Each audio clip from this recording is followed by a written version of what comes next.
Did the president call you afterwards and say, MK, what went wrong? Of course, we have always had discussions with the president and everyone, asking ourselves what are the lessons to learn from this. Yeah, so it is normal. Yeah. You know, we are a team, and you have to do some introspection and see what happened. And it is a consensus of everybody that the UDA party and the party of government did everything possible that we could do. What more can we be able to do? So what lessons did you learn? The lesson is the following. One, people are going to make their democratic choices. If they want to take rat poison, it is a democratic right. Even if they want to take rat poison, it is a democratic right. You see, fellow Kenyans, it is one thing to be a politician, and it's another thing to be a political broker. And most of the time, what is going on, or what I've witnessed, is that some of these people are not politicians. Most of these people are brokers. You see, listening to somebody like Moses KURIA, because actually they were having an interview with Jeff KOINANGE, and I've really listened to them speaking. They talk a lot about things. Number one, they talked about Edwin Sifuna, Rigathi Gachagua, the whole Kalau issue, several things. Him being the kingpin, you know, the mouthpiece of William Ruto in Mount Kenya, why he feels like Edwin Sifuna is being played, is being taken for slaughter because Uhuru Kenyatta and Rigathi Gachagua have already chosen Kalonzo Musyoka to be the presidential candidate. I think according to him, he's trying to say that what is happening is that Kalonzo Musyoka is very lazy because he knows that he has gotten the position. So I wouldn't talk too much, fellow Kenyans, but I would like to give you a chance to listen to the conversation of between Jeff KOINANGE together with this man called KURIA, and then you also tell me what you think. For those who are coming from Mount Kenya, do you really think that this guy stands a chance of talking and you listen? Because these are the kind of betrayers that we've had in Mount Kenya. And they'll keep on betraying Mount Kenya people. They'll keep on betraying Kenyans if Kenyans are not very careful. So please watch this video, the whole of it, and then you tell me what you think after watching. Is the mountain lost? Let me say something. Lost to who? About who? The president. Has he lost the mountain? Let me say the following. We got 13% of the vote. If the president gets 13% of Mount Kenya, it's a very big win for him. It's a very big win. It's a bonus. It's more than he needs. It's more than he needs. Yeah? If next year the president in Mount Kenya region gets 13% of the vote, it's a bonus. Is the excess of what he needs. I was with you here before, 4 months ago, and I told you, and I repeat here again, and I'm gonna speak that when we come to the next point about the politics of 2027, that the president, in my projection, and I'm an old hard in this, is going to be re-elected without a single vote from Mount Kenya region. Without. So if he wins the same 13% that he won in Olkarau, it can only be a bonus. And I'm saying, figures don't lie. It is liars who figure. Do you feel a sense of responsibility for your loss? No, I don't feel it. I'm just sorry for the people of Olkarau. Yeah, I first of all respect the democratic right. I feel sorry because he's been captured. This past week, I've met the new member of parliament. He's a great friend of mine.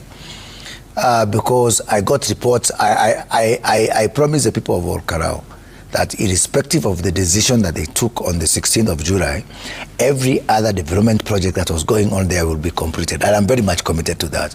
And then I got these reports that from the road contractor, a guy called Cheng Li, Chinese guy, that he's withdrawn the equipment for one road, one of the roads I'm very proud of. Yeah.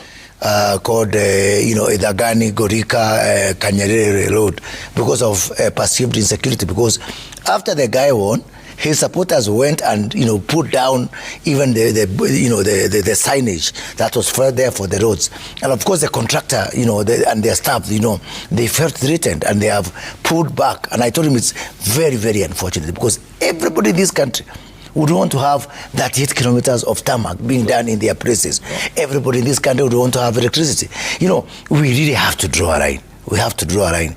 I have received reports from a lot of the people whom I would have wanted to complete the what I call my contribution to the people of Olkarau with the blessings of His Excellency the President, who allowed me to go there and do some things in terms of development for the people of Olkarau. So there are some things which you can take away. Today, the guy who won, the DCP guy, is sworn in as a member of parliament. That's not going back. But why? By the same breath, the rules, all the benefits and the work of development that was going on. So, if you want to did the president call you afterwards and say, MK, what went wrong? Of course, we have always had discussions with the president and everyone, asking ourselves what are the lessons to learn from this. Yeah, so it is normal. Yeah. We are a team, and we have to do some introspection and see what happened. And it is a consensus of everybody that the UDA party and the party of government did everything possible that we could do. What more can we be able to do? So what lessons did you learn? The lesson is the following. One, people are going to make their democratic choices. If they want to take rat poison, it is a democratic right. Even if they want to take rat poison, it is a democratic right. Number two is that we don't have unlimited resources in this country. And going forward, people from other parts of the country are going to ask themselves, and I've received a call from the people of Homa Bay, and they have told me, why can't you come and camp here? Why can't you come and do all those things that you did here?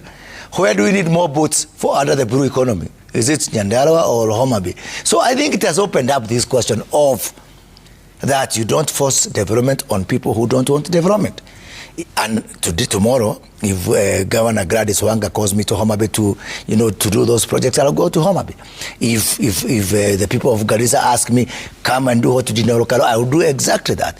People are going to receive these in different ways. And you cannot force development on people. So going forward, people are going to make rational choices and free choices out of their free will. We used to say this about, for example, the late Baba's voting bloc, that let's not force development on them. Unfortunately, right now, I would say the same about people from my backyard. They have made their choice. They've spoken loudly that for them, the development is secondary to whatever choices they want to make. It is their right, and you cannot force them. For me, it is one cardinal lesson that I've learned here. We're going to develop this country, allow the colloque, not only when there's by-elections, because that also created some sort of deficit of trust that we were doing it in terms of only when there are by-elections. But at the same time, remember, as I've told you, we didn't have new programs. These are existing government programs. We didn't introduce a new housing program for Olkarau. The fact that we have got over 400 housing units completed in Olkarau, speaks volume to the work that has already been done. The roads project was possible because we have got something called securitization of roads. We didn't start in a new program. The now famous gas program is a program that was gathering dust in the State Department for Petroleum. And my only crime was to go and dust off that program and take it to the people of Olkarau. So I think it's a wake-up call. And it's a wake-up call that we really now need to stop having development sitting in offices, sitting in shelves, gathering dust and take it to the people. That for me is a big lesson that if we are really serious. The Sifuna factor. Is that giving you sleepless nights? No, because Sifuna is being prepared for slaughter. Huh? Yeah. What do you mean? He's being fattened for slaughter. Can I explain to you? Expound, yes. Yeah. One. Tomorrow is 10th of August. The elections is going to be on the 10th of August. Yes. Tomorrow is exactly 1 year. 1 year tomorrow. No political party. Okay? No political party. You look at the people in his team in terms of sustaining a presidential campaign, with all profound respect, I don't think the guy who is going to come up with a strategy to win the whole country is Boni Khalwale, with profound respect, you know. You see, you just look, you know, show me your friends. I'll tell you who you are. So I look at my brother, my younger brother Sifuna. I say, is this a formation? My friend, I was here since 92 with Matiba, 97 with Kibaki, 02 with Kibaki, 07 with Kibaki, 13 with Uhuru, 17 with Uhuru, 22 with Ruto. I must know something, surely, after all those presidential elections. And I know how presidential elections are won. The way you to win presidency is not that thing I'm fighting around Sifuna there. All the excitement and the razzmatazz notwithstanding, that's not the way. That's number one. Number two, some good folks, it is difficult to be here doing Sifuna right now. Mimi sio Sifuna kwa sababu it is difficult, it's painful. I refuse the invitation to be Sifuna because it's not a very good place to be. Now, let me explain to you what's happening. So, some people go to Sifuna and like that mythology of Greek gods who lift you up and they tell you now you are also a god, you can also fly. That's exactly what they are doing to Edwin Watenya Sifuna. They are telling him now you are up there, you know, like the Greek gods, you're also a god, you can fly yourself.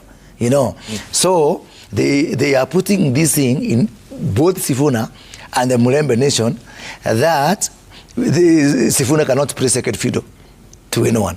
You see, they are doing that. Yeah. Meanwhile, take this to the bank. Take this to the bank. The only one thing that Uhuru Kenyatta and Rigathi Gachagua, they don't agree on many things, but they agree on one thing: who is their candidate. You know, in 2007, there was a question about who was the candidate. And you remember that charade for ODM? You remember that charade that was at Kasarani? Oh, Ruto is a candidate, and Nyaga, the Red Joe Nyaga, and I don't know who the other candidate was there. And then I think Musalia was a candidate. Yes. And then after a lot of drama, and because of some magic there, Baba is declared the candidate, like it was ever in question. It come to 2013, oh, you know, Kalonzo, what.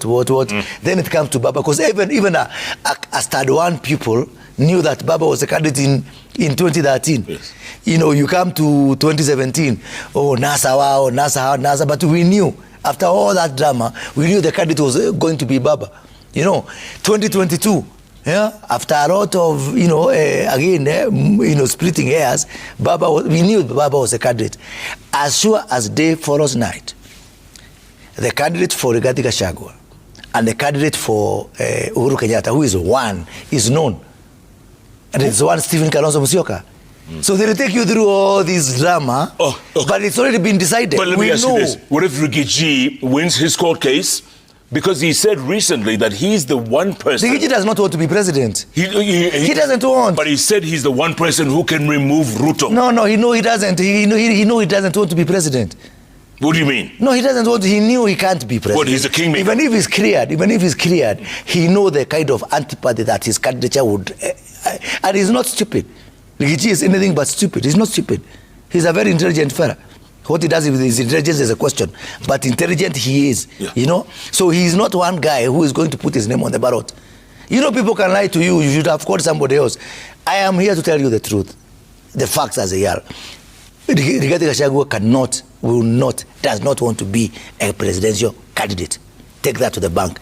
Number two, the candidate decided candidate, not candidate of choice, the decided candidate for Rigathi Gachagua and Uhuru Kenyatta, the only one thing among the many differences they have that they find consensus is that their candidate is Kalonzo Musyoka. That is why they're just disagreeing on who is going to control Kalonzo Musyoka, who is going to be the majority shareholder in Kalonzo Musyoka Incorporated, that's the whole question that is there. So Uhuru would want to have majority shares in Kalonzo Musyoka, Rigathi would want to have majority shares in Kalonzo Musyoka, but they all agreed that, like Henry Ford, you can choose any color as long as it's black, that's the whole thing. So you can choose any candidate for them as long as it is Kalonzo Musyoka.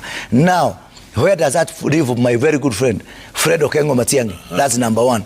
Number two, why, in their opinion, in the opinion of some people, they are hyping up Sifuna so that Sifuna can be the running mate to to Kalonzo Musyoka. You know, that's the whole thing. Hype him up, bring him up. But that is okay, which is fine, no problem. Sifuna is a brilliant young man. He has got years ahead of him. But in his opinion, I'm not sure they gave him the memo that they were preparing him for running mate position. They didn't give him the memo. And so therefore, Sifuna is going all over, and especially to the Mulembe Nation, giving them false hopes that he is going to be a presidential candidate. That you heard yesterday, Malala, Cleophas Malala, saying that, telling a lie in broad daylight, that Rigathi Gachagua can support Malala for president. No, he cannot. Because he doesn't believe that Malala has come of age. That's the truth. Number two, he knows he can control Kalonzo, but he can't control Sifuna. You know, he knows that. He knows that. And he is not just about, I think he's lost his deposit once for the candidate. So, the candidate for Rigathi Gachagua and the candidate for Uhuru Kenyatta, who is one, is known. And it's one, Stephen Kalonzo Musyoka. So they'll take you through all this drama, but it's already been decided. But let me ask you this. What if Ricky G wins his court case? Because he said recently that he's the one person... Ricky G does not want to be president. He doesn't want. But he said he's the one person who can remove Ruto. No, he doesn't. He doesn't want to be president. What do you mean? No, he doesn't want. He knew he can't be president. What, he's a kingmaker? Even if he's cleared, he know the kind of antipathy that his candidature would... and he's not stupid. Rigathi is anything but stupid. He's not stupid. He's a very intelligent fella. What he does with his intelligence is a question. But intelligent he is, you know. So he's not one guy who is going to put his name on the ballot. You know, people can lie to you. You should have called somebody else. I am here to tell you the truth. The facts as they are. Rigathi Gachagua does not want to be a presidential candidate. Take that to the bank. Number two, the candidate, decided candidate, not candidate of choice, the decided candidate for Rigathi Gachagua and Uhuru Kenyatta, the only one thing among the many differences they have that they find consensus is that their candidate is Kalonzo Musyoka. That is why they're just disagreeing on who is going to control Kalonzo Musyoka, you know, who is going to be the majority shareholder in Kalonzo Musyoka Incorporated, you know. That's the whole question that is there. So Uhuru would want to have majority shares in Kalonzo Musyoka. Rigathi would want to have majority shares in Kalonzo Musyoka, but they all agreed that, you know, like Henry Ford, you can choose any color as long as it's black, you know. That's the whole thing. So you can choose any candidate for them as long as it is Kalonzo Musyoka. Now, where does that leave my very good friend, Fred Okengo Matiang'i? That's number one. Number two, why, you know, in their opinion, in the opinion of some people, they are hyping up Sifuna so that Sifuna can be the running mate to Kalonzo Musyoka. You know, that's the whole thing. Hype him up, bring him up. But that is okay, which is fine, no problem. Sifuna is a brilliant young man. He has got years ahead of him. But in his opinion, I'm not sure they gave him the memo that they were preparing him for running mate position. They didn't give him the memo. And so therefore, Sifuna is going all over, and especially to the Mulembe Nation, giving them false hopes that he is going to be a presidential candidate. That you heard yesterday, Malala, Cleophas Malala, saying that, telling a lie in broad daylight, that Rigathi Gachagua can support Malala for president. No, he cannot. Because he doesn't believe that Malala has come of age. That's the truth. Number two, he knows he can control Kalonzo, but he can't control Sifuna. You know, he knows that. He knows that. And he is not just about, I think he's lost his deposit once for the candidate. So who's the best candidate in the opposition right now? And will the united opposition unite, or will they be They will not unite. They will not unite. Let's go through that through. They will not unite. The minute Kalonzo is because he is the candidate, really. Kalonzo's the one. Kalonzo is a candidate for the opposition. He is a candidate for the opposition. Any other, opposition is splitting hairs for no reason. Kalonzo is a candidate for the opposition. Then the question remains, who is his running mate? Of course, they know that Matiang'i will not play ball. Matiang'i cannot deputize Kalonzo. Matiang'i could be principal secretary, whatever modality is, that thing. No, but he's a misfit in that picture. He's a misfit. He knows he'll be eaten for breakfast. Kalonzo's thinking and Rigachi's thinking are mostly the same. and Matiang'i would be a rank outsider to that arrangement, and he know that it will be hardship posting for him. But Uhuru likes Matiang'i.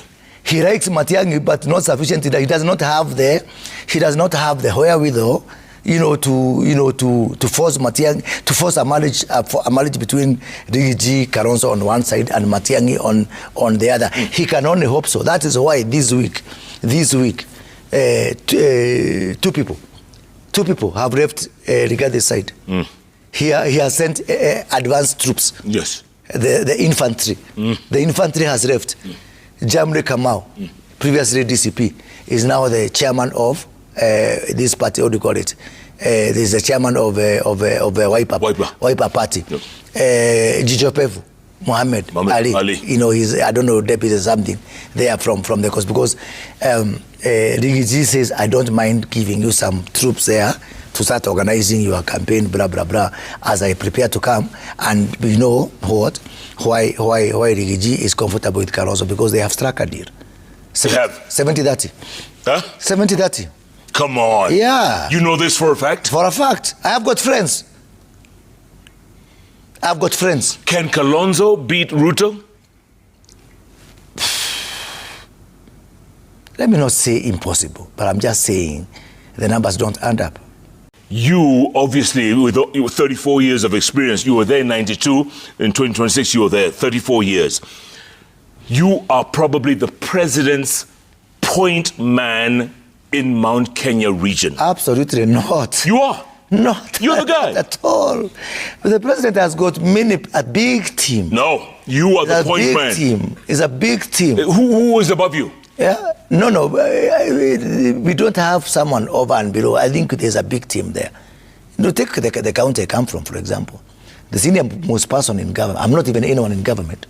The senior most person in government is the leader of the majority party, for example. Kimani if you look at it from that point of view. If you look at it from the region, the senior most person within the region is the deputy president, who come from that particular region. Which formula would you apply to say I'm a key point man? Even Pythagoras theory or something. I do not see. I among the many accolades, that one I reject. I do not perceive myself to be a key point man. I do believe in teamwork. I do believe I get along very well with most of my colleagues, and I do believe in kicking the ball in the same direction. Yeah. Whatever team I subscribe for, be it Kibaki's team, when I was there, playing a very central role, was I a key point man? No. I was Uhuru Kenyatta's member of parliament for 9 years. Yeah. You cannot say I was a key point man for Uhuru Kenyatta. And equally, even now, for the president, I'm a member of political formation. We did sign, in April of 2022, we signed a coalition agreement. My party then, Chama cha Kazi, at Congress course, alongside 11 other parties. And we subscribed to an agenda and the plan.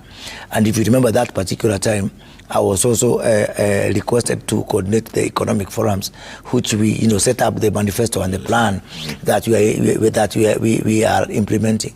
Of course, because of that role, I am very defensive, protective of some of our programs. How different would things be in ODM if Baba was still alive? Baba was still alive, but Kenya would be in safe hands still. Huh? Kenya would be in safe hands. So it's not in safe hands right now then? No, what I'm saying is that I would not even, lose sleep when Baba is alive. Even all this decision, I know Baba will always be right on this in terms of this question you are asking for. It's a little bit complicated now without Baba, and that's why we are saying now. The people who sat together and agreed to work together were two people. They were William Ruto and they were Baba, and then they brought in their political constituencies. As we speak, there's a big, broad-based, parliamentary group meeting that has started this evening in Naivasha. Correct. Without Baba. That's why I'm saying it's complicated. I'm sure that the people in that space are going to maneuver their way, and they are going to find a way. You cannot, and that's a very good question. You cannot downplay the significance of Baba in Kenyan politics, and even his absence is not something that anyone can be able to wish away. Of course, right now, without Baba, it's a much more complicated question, and I think the actors in that space have got, an uphill task to be able to navigate all that.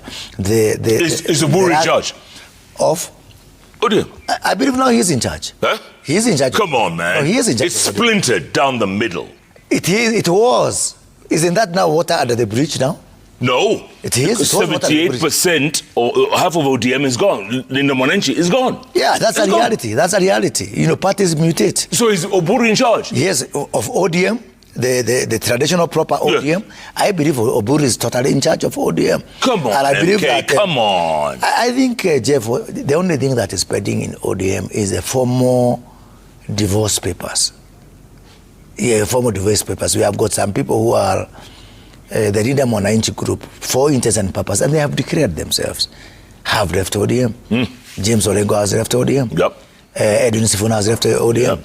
Maybe even Winnie. I don't know. Babu's left. Babu's left, yeah, for sure. I'm just saying people who have, I really doubt on Winnie, but Babu has expressed himself. Godfrey also has declared himself. Caleb Amisi, my very good friend, has not only declared himself, but he has, formed his own political party. So I think that's a reality now also. It's a reality that the Linda Mwananchi team has actually left ODM. So when I talk about ODM, whether the youth leader, Oburu Odinga, has got control of ODM, I am talking about ODM without the Linda Mwananchi group. If you leave Kalonzo with Matiang'i? Yeah, no, Kalonzo will reach Matiang'i, and Matiang'i will walk away. It's such a, what can I say, Jeff? It's fickle. It's a quicksand. It's a house built on sand. The opposition house is a house built on sand. Because as has started happening, and I warned you, I was here 4 months ago, and I warned you that this is going to happen. It's now happening. You saw the press conference this week? I saw that, but why are you assuming that other regions don't have a problem with President Ruto? Why are you assuming? No, they do, but they have a bigger one. Who? Me and you, from where we come from. But we don't have a candidate. That's a problem. That's a problem. Now, you have seen, you've seen what happened in KURIA this week. Yes. Where the Honorable Kibagendi, the Honorable Onyonka saying, I saw that. If it's not Matiang'i, it's better Ruto. And then there are people who are saying that more loudly by not saying the Kalonzo's base. That's what they are saying. And then all of a sudden, I'm going to come to that when I come to the swing state of Iowa. Iowa, that is eastern, Mount Kenya East. You've seen that press conference that was there was Rene Kivuti, Mount Kenya East. Yes. Justin Muturi from the same village of Kanyuambora. Yes. In Mbere. Yeah, same one. And then there was my good friend and my college mate, Peter Munya, from Meru. Yes. So, and I'm going to come to that when we come to the issue. But what that means is the following. One, it is only Mount Kenya West people. It's only Mount Kenya West people who truly in their hearts are in opposition to remove William Ruto. I concede to that. Yeah? Yeah. People from Kalonzo's backyard are there because that creates an opportunity. People from Matiang'i's backyard are there because that creates another opportunity. It's not out of conviction. It's not out of, maybe they are convinced, but it's not something to die for them. Removing Ruto for people of Ukambani and people of Kisii is a nice to have. Yeah, but it's not a must have. But Mount Kenya West has the numbers. I'm coming to numbers. I've told you, I've given you the numbers. Mount Kenya West has got 6 million. 6 million from all over. Correct. We have got 24 million registered. Kenya is a country of ethnic minorities. No one community is a majority. The highest. 6 million. It sounds big, isn't it? Yes. But it's only 25%. We have 24 million people in that register. 6 million are from Atirere. It's 25%. It's a fallacy. It's a quarter. It's a quarter. So 75% are not there. So it's walking on a banana skin. It's really walking on a banana skin. Sliding. It's sliding. It can, it can go down south anytime.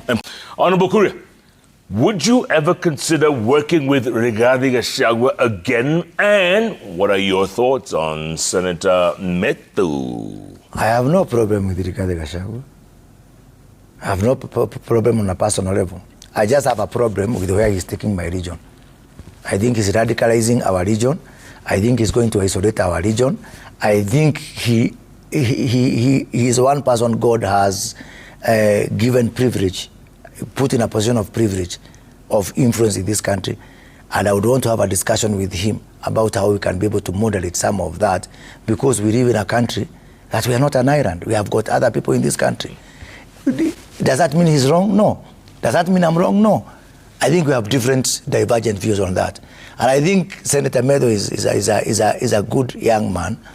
If I was working with him day to day, there are some things I would moderate him like also. What? Like what?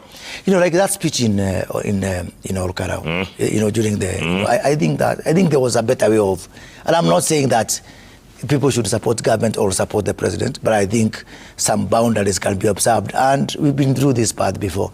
But he's still growing up, and even Senator Methu, he has got a lot of time ahead of him, and I'm sure that even some of we were there. Maybe we made worse mistakes at our age.